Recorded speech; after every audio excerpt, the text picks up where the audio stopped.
L'invité du comptoir, elle est dans les starting blocks, c'est Axel Red, c'est l'invité du comptoir. Voilà. Ah, jingle. Vous nous rejoignez Axel, asseyez-vous à côté d'Eric. Voilà, c'est Axel Red.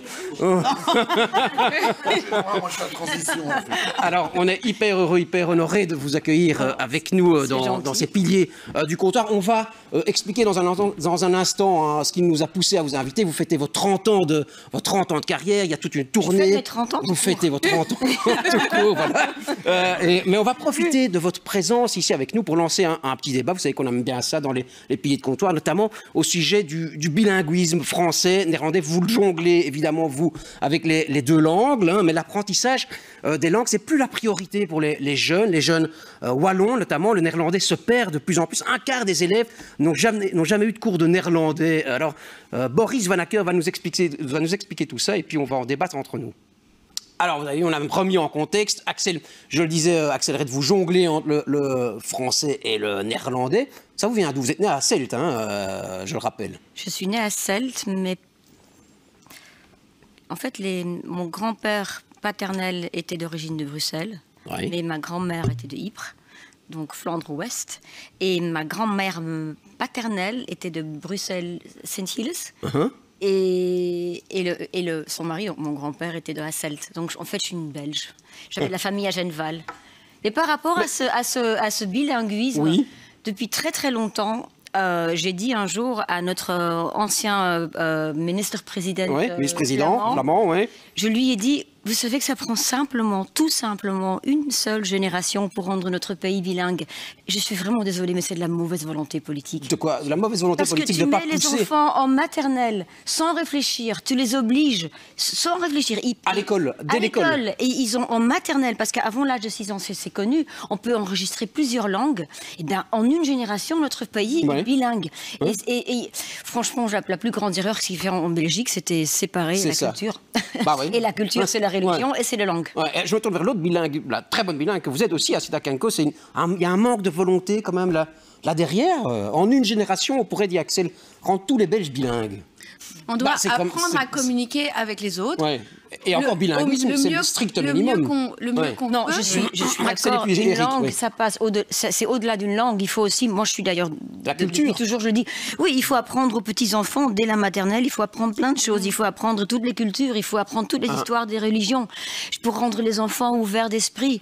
Mais il faut le faire à la maternelle. Il faut qu'on arrête de sous-estimer les petits-enfants. C'est des éponges, les petits. Je viens de... Eric, et sur le côté, les petits flamands qui abandonnent le français, vous le sentez, vous le percevez aussi? Oui, absolument. Ils se tournent vers l'anglais. Ils se disent, avec la mondialisation, l'anglais il leur donne beaucoup plus accès à plein de choses. Je veux dire, tu vas faire des études, et tout est écrit en anglais quand même. Mais... Donc le français n'est plus vu comme... on peut apprendre plus que 2 langues. Mes enfants, je veux dire... J'ai pas honte, mais je veux dire, je leur ai fait ce cadeau, comme vous venez de le dire. Elles sont trilingues. Okay. Et elles ont après, en plus, l'espagnol. Et pour finir, elles vont connaître 4 langues. Mais via l'école ou c'est vous qui leur avez parlé plusieurs langues? C'est nous, parce que on parle flamand à la maison. Ils ont eu l'anglais et le français à l'école. Mais à vrai dire, c'est vrai qu'on a investi dans une école où c'était possible. Et donc, ça crée de nouveau, quand même... C'est pas des chances égaux. C'est parce que nous, on avait ces moyens et on a fait... Allez, on va écouter Jacqueline là-dessus. Jacqueline, sur le bilinguisme. Et moi, déjà... Notre wallonne de service aussi, entre guillemets. Déjà, quand j'ai vu rentrer Axel Red, j'ai eu des frissons parce que j'étais jeune parlementaire. C'était le 15 novembre 2003. Et vous êtes venu au Parlement. 7 ans. Vous êtes venu au Parlement fédéral devant le roi et vous avez interprété la Brabançonne dans les 3 langues. Dans les 3 langues, oui. Et ça, c'était un moment très émouvant. Et donc, j'ai vraiment ce souvenir avec vous. Mais par rapport au... Mein Deutsch ist nicht so gut. Mais par rapport à je voulais terminer parce que j'ai dit c'est une mauvaise volonté de la part des politiciens, mais il y a plein de politiciens qui sont de bonne volonté. Qui sont conscients de ça. Et qui sont très conscients. Il faut quand même noter qu'à Bruxelles, il y a 20% des enfants sont scolarisés en néerlandais, alors que c'est beaucoup moins que le nombre d'enfants. Et d'ailleurs, ça pose des problèmes pour les vacances. On en a déjà. Mais Axel, si vous êtes avec nous, je le disais aussi, c'est parce que vous fêtez vos 30 ans de carrière, hein, puisqu'en 1993... Mais 30 ans. 30 ans, on y revient. 30 ans tout court, en 1993 sortait Sensualité, 13 albums depuis. Et alors, vous repartez sur les routes, vous partez en tournée avec un orchestre philharmonique, l'orchestre philharmonique d'Anvers, c'est ça? Expliquez-nous. Oui, en fait, je me suis quasiment toujours permis sur quasiment tous mes albums le luxe d'avoir 24 violonistes, des beaux arrangements joués par une section de cuivre. J'ai même eu plusieurs fois une chorale sur mes albums, mais rarement sur scène, parce que j'avais envie d'avoir cette flexibilité, d'avoir un plus petit groupe. Et là, avec mon expérience des concerts de Noël, on avait déjà un grand band avec les cuivres et tout ça.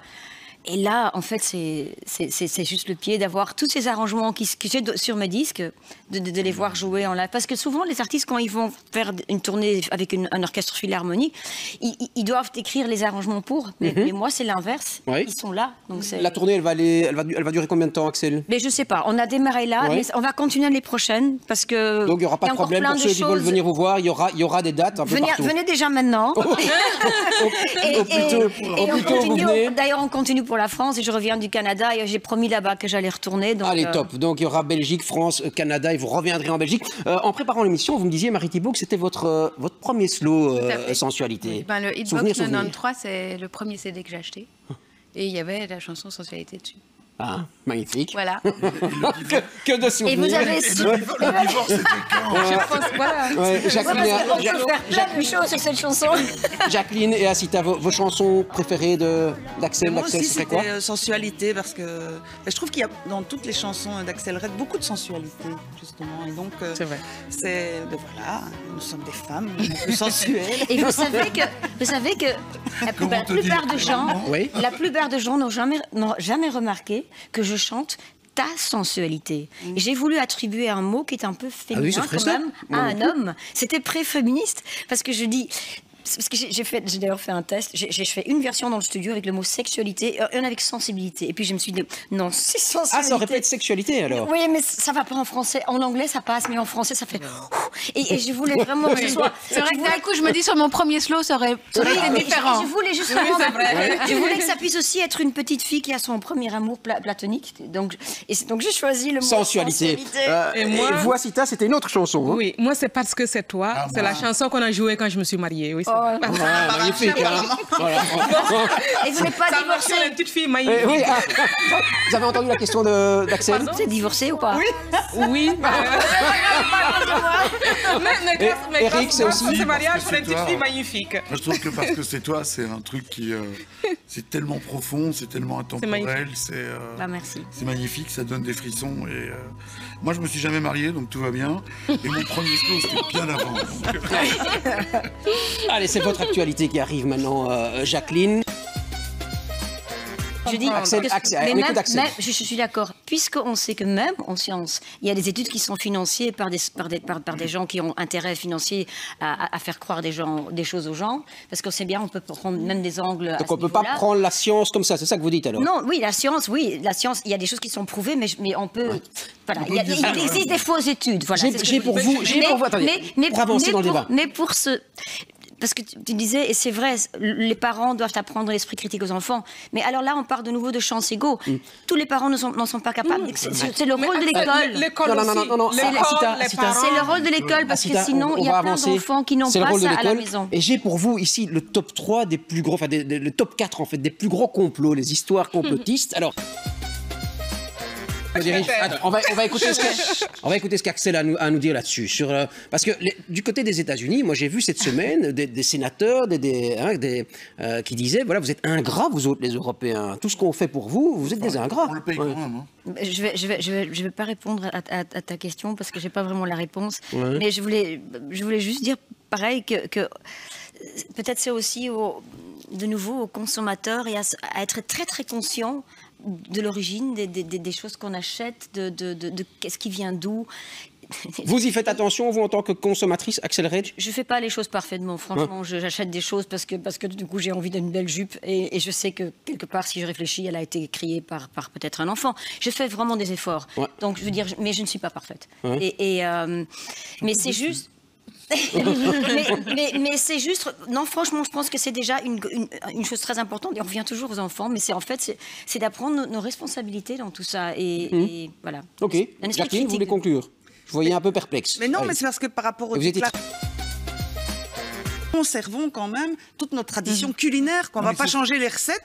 Enfin, alors, on va écouter Axel. J'ai juste une question. Quel est ici le problème? Le fait que quelqu'un utilise, comment dire, l'inclusivité pour vous rendre son produit, ou le fait qu'il y a des gens qui sont intolérants? Parce que franchement, moi ça m'énerve depuis toujours que à un moment donné, tu vois, tout le monde a utilisé du verre. Ils mettent des frites, ils mettent de la nourriture, mais qui n'a rien, qui va rendre les enfants bêtes, et ils mettent du verre et du coup ça vend parce que le bio est à la mode. Après le féminisme, toutes les affiches, maintenant tout le monde porte des t-shirts "je suis féministe" parce que ça vend, et pareil pour l'inclusivité. C'est ça qui me dérange. On va écouter Asita là-dessus. Il y avait totalement dans le même axe que Axel. C'est, on se sert aujourd'hui d'un tas de trucs. Solo a sorti une pub en disant que la margarine était meilleure pour la planète que le beurre. Putain, bouffer de la margarine, c'est la fin du monde, quoi. C'est vous qui le faites. C'est mauvais pour la santé. C'est vous qui me faites les lancements en Barilla. Solo, c'est une courte page publicité. Puis on revient juste après ça dans les piliers de comptoir. On est en direct sur LN 24.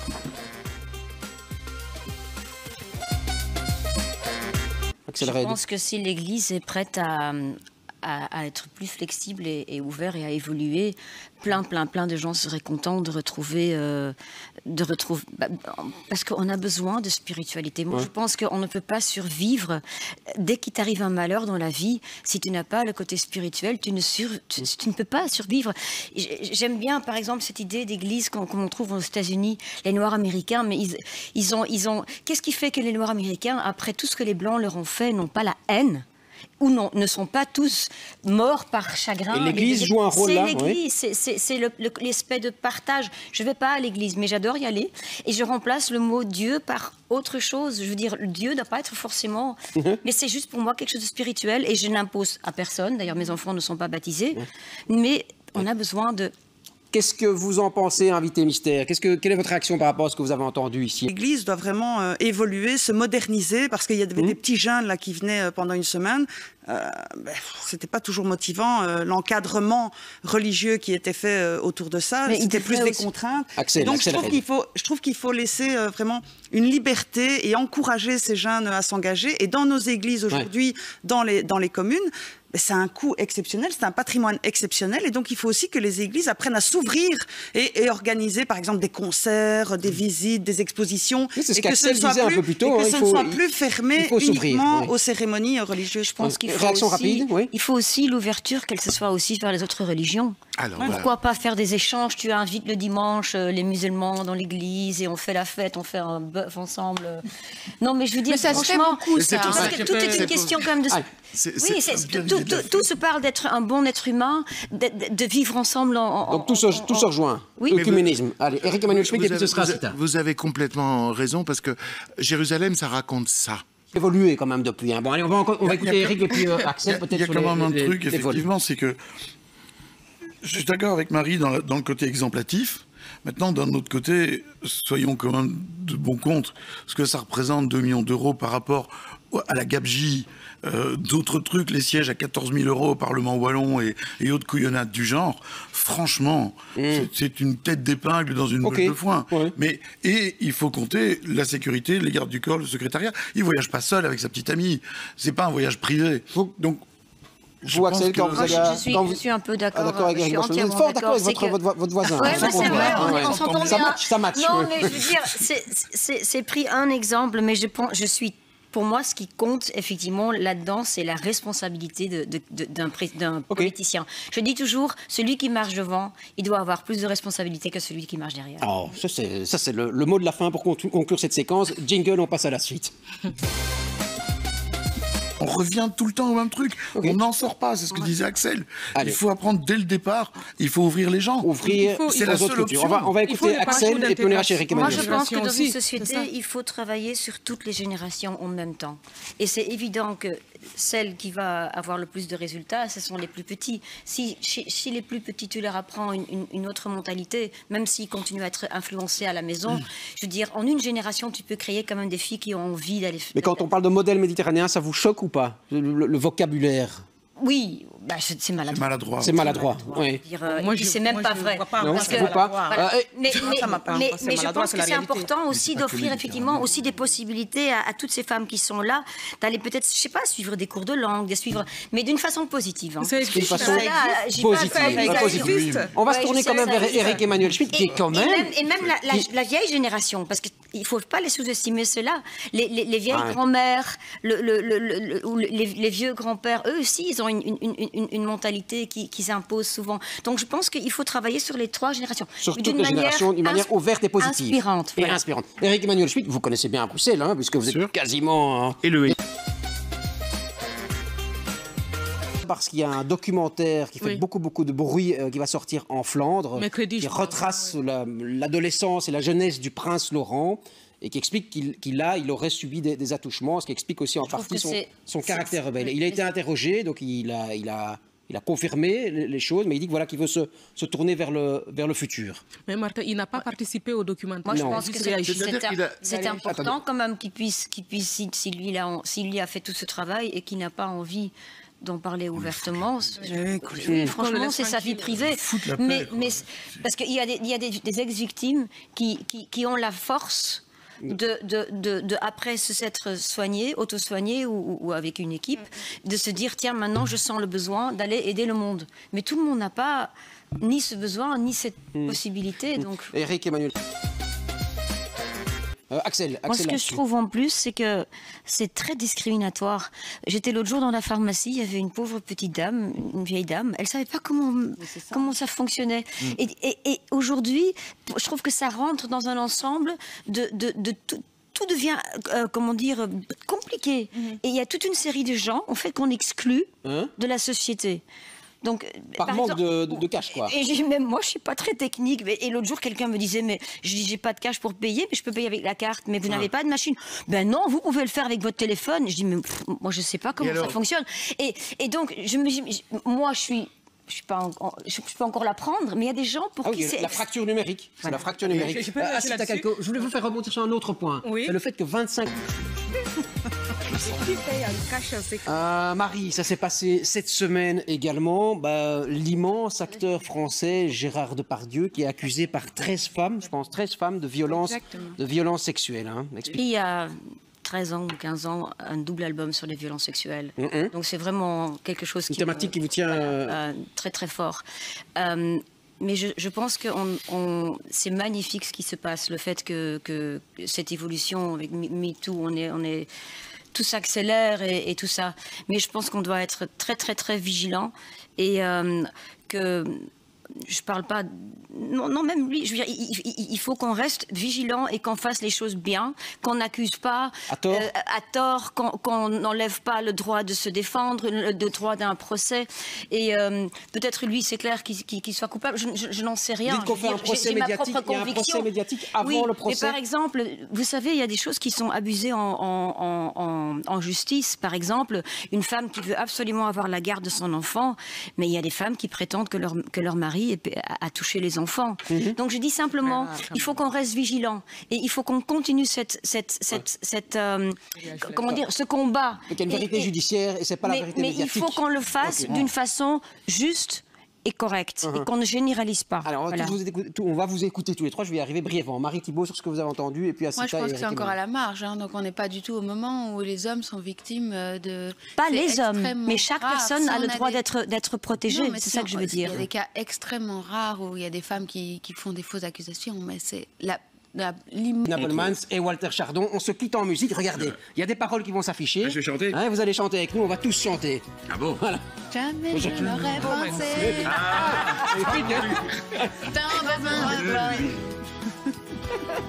On se quitte là-dessus. Mais moi, je veux qu'on reste avec nous. Allez, chantez. Que ma maman me dit, Valentine, désir ou amour, tu le sauras un jour.